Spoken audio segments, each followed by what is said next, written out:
मैं मोदी जी को कहना चाहता हूं, भ्रष्टाचार से अगर लड़ाई लड़नी है तो केजरीवाल से सीखो। प्रधानमंत्री जी, भ्रष्टाचार के खिलाफ लड़ाई केजरीवाल ने लड़ी है। 75 साल के अंदर इस कदर किसी पार्टी को और उसके नेताओं को प्रताड़ित नहीं किया गया जिस तरह से प्रधानमंत्री मोदी जी ने आम आदमी पार्टी को प्रताड़ित करने की कोशिश की है। मेरे को इन्होंने जेल भेज दिया। प्रधानमंत्री जी कह रहे हैं मैं भ्रष्टाचार से लड़ रहा हूं। देश के सबसे बड़े चोर, उचक्के और डकैतों को उन्होंने अपनी पार्टी में शामिल कर लिया। जिन लोगों को 10 दिन पहले मोदी जी कहते थे 70,000 करोड़ का इसने घोटाला कर दिया, थोड़े दिन के बाद उसी आदमी को अपनी पार्टी में शामिल करके किसी को डिप्टी सीएम बना देते हैं, किसी को मंत्री बना देते हैं और उनके सारे ईडी और सीबीआई के मामले खत्म कर देते हैं और कहते हैं मैं भ्रष्टाचार से लड़ रहा हूं। मैं मोदी जी को कहना चाहता हूं, भ्रष्टाचार से अगर लड़ाई लड़नी है तो केजरीवाल से सीखो। प्रधानमंत्री जी, भ्रष्टाचार के खिलाफ लड़ाई केजरीवाल ने लड़ी है। 2015 में जब दिल्ली में हमारी सरकार बनी थी, हमारे एक मंत्री का एक ऑडियो मेरे पास किसी ने व्हाट्सएप कर दिया। उस ऑडियो में मेरा मंत्री किसी दुकान वाले से 5 लाख रुपए मांग रहा था। किसी मीडिया वाले को नहीं पता था, विपक्ष को नहीं पता था। आप लोगों को याद होगा, मैंने अपने खुद मंत्री को सीबीआई के हवाले कर दिया, जेल भेज दिया था अपने मंत्री को। ये होती है भ्रष्टाचार के खिलाफ लड़ाई। पंजाब के अंदर मेरा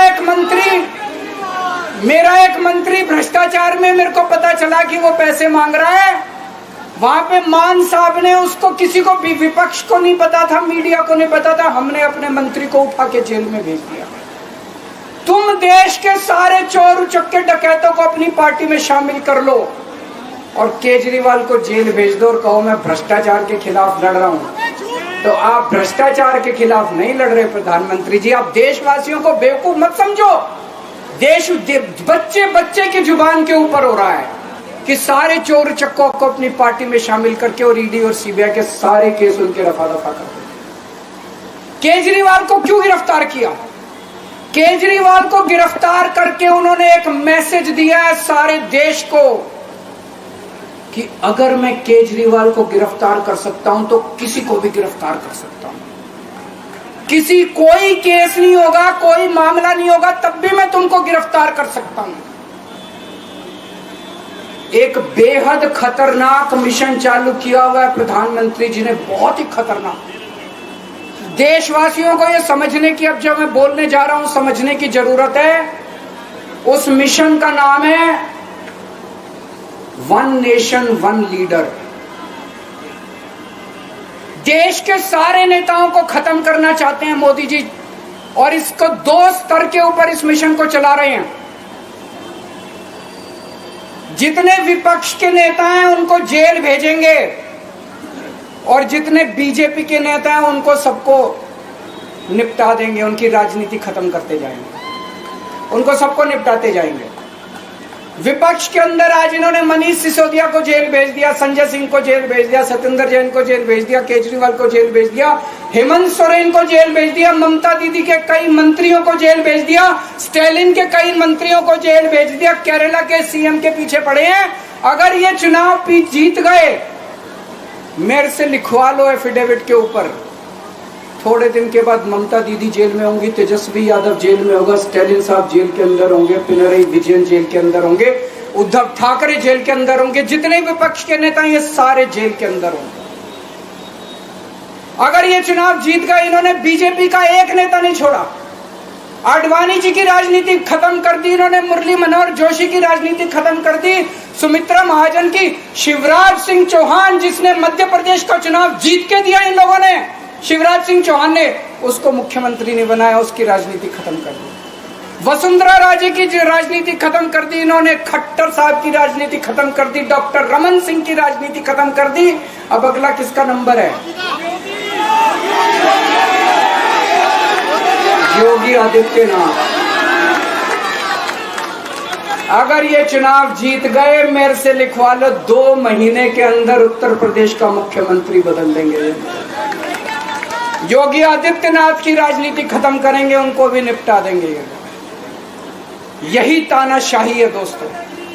1 नेशन 1 लीडर ये चाहते हैं। एक ही तानाशाह इस देश के अंदर बचेगा, एक ही तानाशाह इस देश के अंदर बचेगा। हमारा देश बहुत महान है। 4000 5000 साल पुराना हमारा देश है। इसके पहले पिछले 4000 साल में कई मौके आए जब इस देश के ऊपर तानाशाहों ने कब्जा करने की कोशिश की, लेकिन हमारे देश के लोगों ने उन तानाशाहों का तख्ता उखाड़ के फेंक दिया।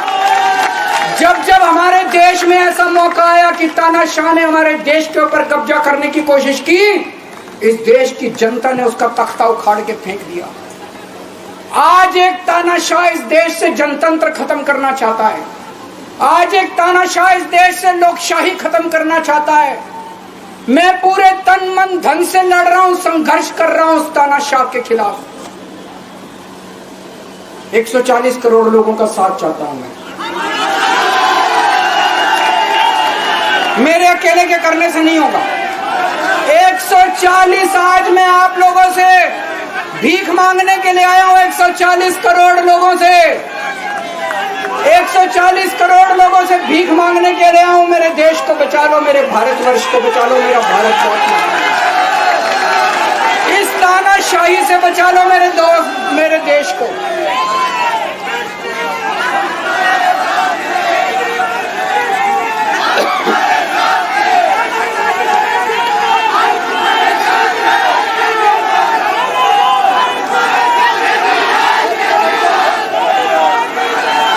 मैं सुप्रीम कोर्ट का बहुत बहुत शुक्रिया अदा करना चाहता हूं।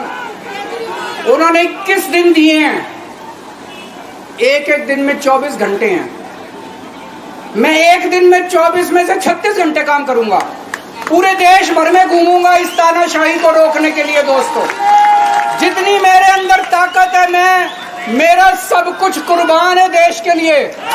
मेरा तन मन धन सब कुछ कुर्बान है मेरे देश के लिए। मेरे खून का एक एक कतरा मेरे देश के लिए, मेरे शरीर का एक एक कतरा, मेरी जिंदगी का एक एक पल मेरे देश के लिए। मेरे देश को बचाने के लिए मैं पूरे देश में जाऊंगा दोस्तों। अब एक बहुत महत्वपूर्ण बात करने जा रहा हूं, उसको ध्यान से सुनना। ये लोग इंडिया गठबंधन से पूछते हैं आपका प्रधानमंत्री कौन होगा। मैं बीजेपी से पूछता हूं आपका प्रधानमंत्री कौन होगा। आप लोग सोच रहे होंगे केजरीवाल क्या बात कर रहा है, मोदी जी होंगे। नहीं, मोदी जी अगले साल 17 सितंबर को 75 साल के हो रहे हैं। बीजेपी के अंदर मोदी जी ने 2014 में मोदी जी ने खुद ने रूल बनाया था कि बीजेपी के अंदर जो भी 75 साल का होगा उसको रिटायर कर दिया जाएगा।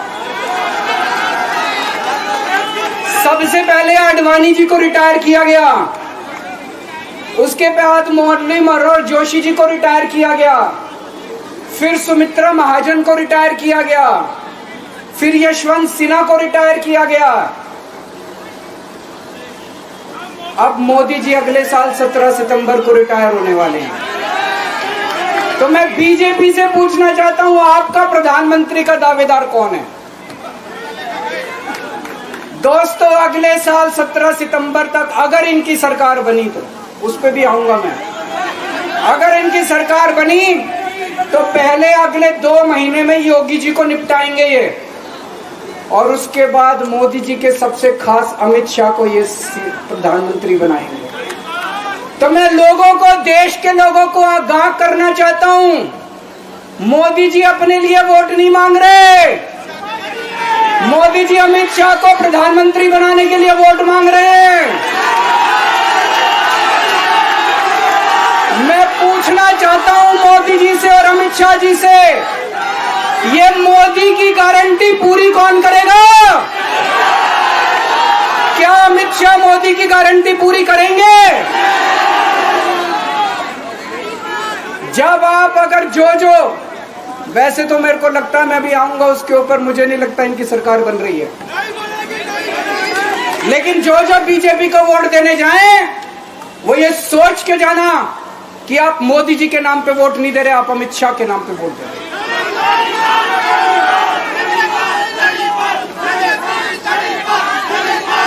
अब एक खुशखबरी है आप लोगों के लिए, अब एक खुशखबरी है, सबको बता देना जो मैंने बातें कही है बड़ी सोच समझ के कही है। वहां बैठ के यही सोच रहा था 50 दिन से।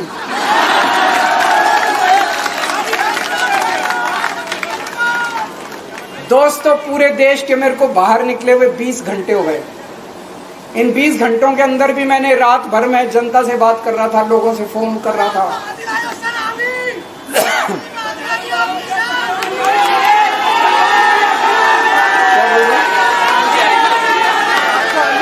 रात को आंधी आई थी,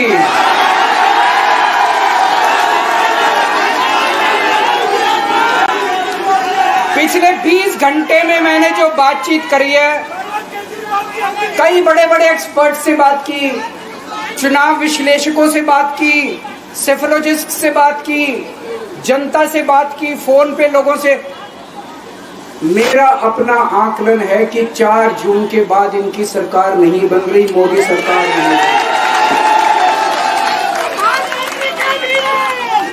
दोस्तों अगर मैं गलत हूं तो मेरे को बताना, हरियाणा में इनकी सीट कम हो रही है, राजस्थान में कम हो रही है, कर्नाटक में कम हो रही है, दिल्ली में कम हो रही है, बिहार में कम हो रही है, महाराष्ट्र में कम हो रही है, कर्नाटक में कम हो रही है, बंगाल में कम हो रही है, झारखंड में कम हो रही है। बढ़ कहाँ रही है? यूपी में कम हो रही है, बढ़ कहाँ रही है? बड़े एक भी जगह इनकी सीटें नहीं बढ़ रही हैं। मेरा अपना मानना है, और सट्टा बाजार में भी जो चल रहा है, इनकी 220 से 230 के बीच में सीट आ रही है, उससे ज्यादा सीट नहीं आ रही। मोदी सरकार नहीं बन रही है, केंद्र में इंडिया गठबंधन की सरकार बन रही है। आम आदमी पार्टी उस सरकार का हिस्सा होगी, दिल्ली को पूर्ण राज्य दिलाएंगे। दिल्ली का एलजी लोगों का एलजी होगा, दिल्ली का एलजी दिल्ली वालों का एलजी होगा। गुजरात से आया हुआ अभी, दिल्ली के लोगों का एलजी होगा, दिल्ली के लोगों का विकास होगा। एक और पॉइंट है, जब मैं जेल के अंदर था तो कुछ लोगों ने यह मुद्दा उठाया, केजरीवाल सीएम पद से इस्तीफा क्यों नहीं देता। दोस्तों केजरीवाल को कभी किसी पद का लालच नहीं हुआ। मैं आप मंत्री, मुख्यमंत्री, प्रधानमंत्री ये सब बनने नहीं आया। इनकम टैक्स में कमिश्नर की नौकरी करता था। कमिश्नर की नौकरी छोड़ के दिल्ली की झुग्गियों के अंदर 1 नहीं, 2 नहीं, 3 नहीं, 10 साल तक मैंने दिल्ली की झुग्गियों के अंदर काम किया है, सुंदर नगरी और नंदनगर की झुग्गियों के अंदर, इनकम टैक्स कमिश्नर की नौकरी छोड़ के। जब मेरे को दिल्ली की जनता ने पहली बार सीएम बनाया, असूलों के ऊपर 49 दिन के अंदर सीएम पद से इस्तीफा दे दिया था। एक चपरासी की नौकरी कोई नहीं छोड़ता। सीएम बनने के लिए लोग अपना दायां हाथ कटाने के लिए तैयार होते हैं। मैंने खुद से अपने आप सीएम की कुर्सी को लात मार दी थी 49 दिन के अंदर। मेरे लिए सीएम पद इंपॉर्टेंट नहीं है। आज मैंने सीएम पद से इस्तीफा क्यों नहीं दिया जेल जाने के बाद? दोस्तों पिछले 75 साल में भारतवर्ष में इतने राज्यों के चुनाव हुए, इतने राज्यों के चुनाव हुए, दिल्ली के अंदर सबसे ऐतिहासिक बहुमत से आम आदमी पार्टी जीती। 55-56% वोट, एक बार 67 सीट, एक बार 62 सीट। इतने भारी बहुमत से आज तक कोई राज्य की सरकार 75 साल में नहीं जीती। इतने भारी बहुमत से जीतने के बावजूद झूठा केस, अब उनको पता है वो हमें हरा नहीं सकते दिल्ली के अंदर। उन्हें पता है अगले 20 साल तक दिल्ली में आम आदमी पार्टी को कोई नहीं हरा सकता। तो उन्होंने एक षड्यंत्र रचा, राजनीतिक षड्यंत्र रचा। केजरीवाल को झूठे केस में जेल भेज दो, केजरीवाल को इस्तीफा देना पड़ेगा, केजरीवाल की सरकार गिर जाएगी। उन्होंने ये षड्यंत्र रचा, मैंने कहा मैं भी इस्तीफा नहीं दूंगा।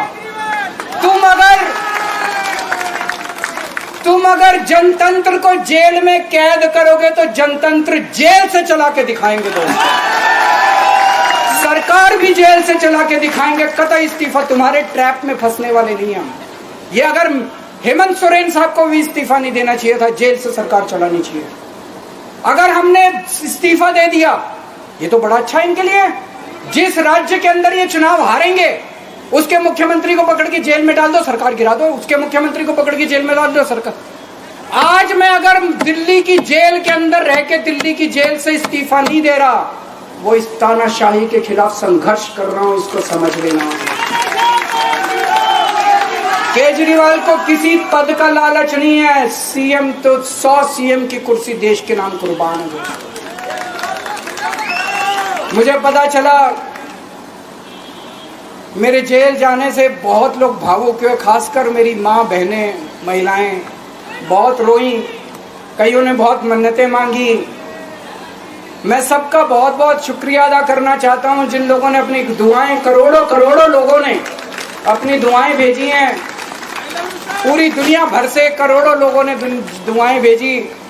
उन्हीं के आशीर्वाद का कमाल है कि आज मैं आप लोगों के बीच में हूं।